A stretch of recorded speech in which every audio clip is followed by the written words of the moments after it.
Alright guys, so welcome to another video. In this video I'd like to share an interesting experience that I had in real life, and unfortunately I wasn't able to record it, so I'll just talk about it and recreate it in Flight Sim. And basically we had three passengers. I was a pilot, had a buddy of mine as well as a ride-along passenger, and she was in the back. So pretty much this configuration exactly. She was seated in the left seat, and been checking the weather the last few days to make sure that it was going to be good, and it was clear skies forecast, no clouds. There was a chance that there was going to be clouds at around 4,600 feet, but that actually went away about halfway through the day. And for all intents and purposes, this looked like a great day to fly. When we were walking out to the airplane, I remember looking up at the sky and telling my passengers, this is one of those rare days that you don't really see. Not a cloud in the sky, over 10 miles visibility, and it was just picture perfect. We were going to do some aerial reconnaissance about 40 or maybe 20 minutes to the south over a city, and I figured this was a great day to take some aerial photography. So here we are in the airplane, and I'll talk about what transpired. I'll go ahead and start her up. And this is pretty much identical to the aircraft that I have. My model is an N model. This is an R model of the 172 Skyhawk. The airframe is exactly identical. In fact, if you look at the pilot operating handbook and you notice the area wingspan as well as the dimensions of the aircraft, it's identical. The glide speed is exactly identical in the glide ratio. The R model has some vast improvements, but it's essentially the same airframe. Alright, so as I did my run-up, I was pretty much ready to go, and I was in a tiny bit of a rush. I didn't skip any items on my checklist. I went through the entire walk-around, and I did a really good run-up, checked the controls surfaces, and I went through every single item. But I didn't set my GPS. In fact, I wasn't even thinking about GPS because on my knee board I actually had a printout map from SkyVector, and it had my route as well as some headings and distances, and I was generally familiar with the area, so I didn't think I really needed to worry about GPS too much.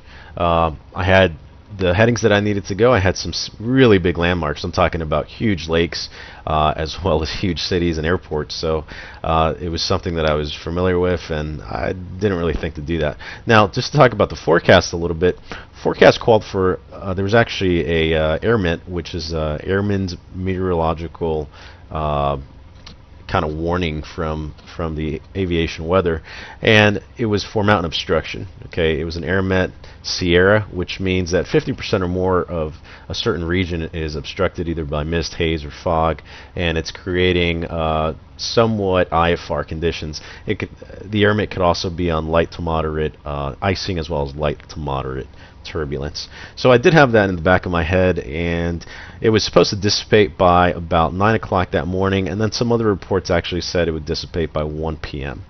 So as I was getting ready to go, the ATIS was reporting 10 miles visibility, which also was confirmed in my WX brief that I did online and with flight service, and the weather really looked good.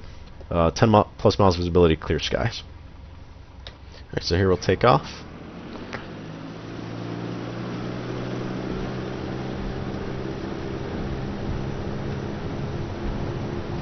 Airspeed's coming alive, and instruments in the green. So right now, the aircraft actually started to roll to the left, and I think it's because that passenger was on the left-hand side, and the A2A really replicates that. So I needed a significant amount of right aileron, and it just was something weird because I wasn't used to just carrying one passenger on one side of the aircraft. So just be aware, if you do have one passenger in the back, you might roll in that direction. So here's the sun. It's kind of low to the horizon, and as I took off here, it looked like any other humid West Virginia day. So there was kind of that milky white haze in the atmosphere, and I wasn't too concerned about that. Climbed up to about 500 feet AGL, and I made a turn to the right to 210, my first heading. My first landmark was actually going to be a lake, and it was only about 10 minutes away. I also had an airport that was halfway between our point and the lake, which I actually started my flight training in, so I was pretty confident that I would see that airport. And as I took off, I did notice immediately that the visibility was a little bit low, and I thought, well, maybe that's some of that haze that they were talking about.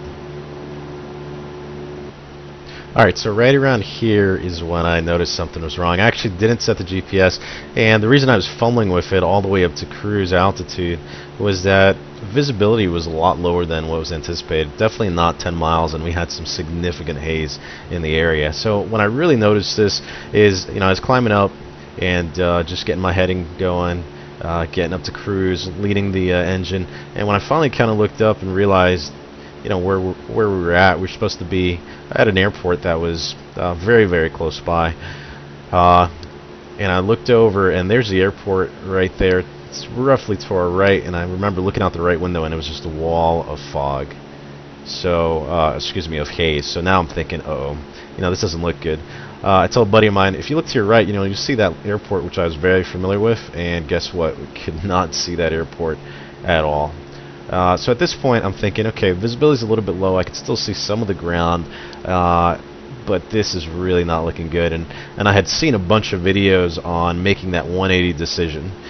So number one killer of VFR pilots is VFR into IMC, or instrument meteorological conditions. So I decided to press on just a little bit because we actually had sight of a lake. And my buddy told me, I was kind of following that magenta line towards the main airport, and a buddy of mine was like, the lake, isn't the lake over there? I had him navigating and looking at the GPS, and I said, actually, yeah, man, it is. I'm not sure why I'm heading towards the airport, but basically that's what happens. You kind of follow your comfort zone, and you fly towards the purple line when actually we were supposed to be heading towards this huge lake right here.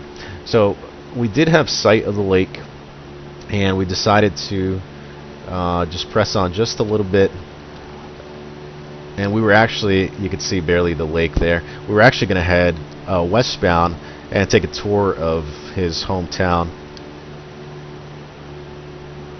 So as we got to the lake, this is pretty much what you could see.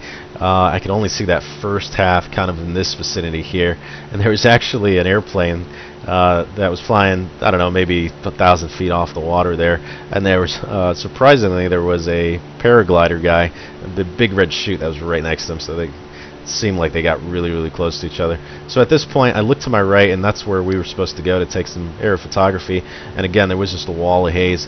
One thing about haze is that if you look towards the sun, it actually acts like a flashlight. So if you've ever shown a flashlight like in the fog at nighttime, if you're looking at the flashlight or headlights, you can see how disorienting that is. But if the flashlight's away from you, it actually illuminates where you're going. So one thing to keep in mind, if you're flying westbound towards sunset, you definitely want to keep the sun at your back if you can.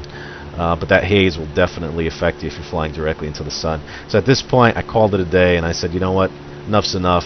I'm going to do a 180 and turn back towards the airport. And I was a little bit disoriented. You can see a clear horizon there, or the hills, and I could not even see that. It was pretty much just milky white, and I had to rely on the instruments to make this turn. So that was a little disconcerting, and I had some spatial disorientation.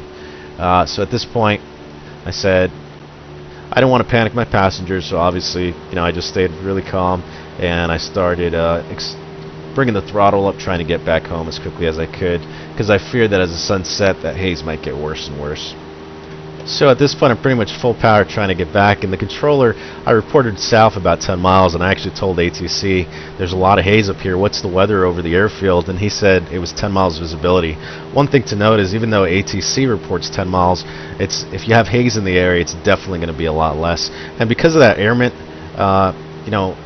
I was thinking about it in the back of my head, but I did not expect haze to be there this late in the evening, especially on a hot day. I figured that haze would be burned off. My wife actually gave me some good advice. She said, the next time you go flying, go ahead and ask somebody that's been flying before you. There is a flight school at the airport. She said, just ask them how the visibility was. And I think that's a good point. I should have just said, hey man, what's the visibility like? There's an instructor pilot that just came back that I got the airplane from. So this is kind of eerie. The only thing I could see from along while I was out was the Vasi lights, and then I realized really how low the visibility was. ATC reported 10 miles, but right now in flights I'm going to have it about 5 miles, and that's pretty much exactly what I was experiencing. And I got a little disoriented because I was south of the field, and the the controller said, do you want a left or right downwind?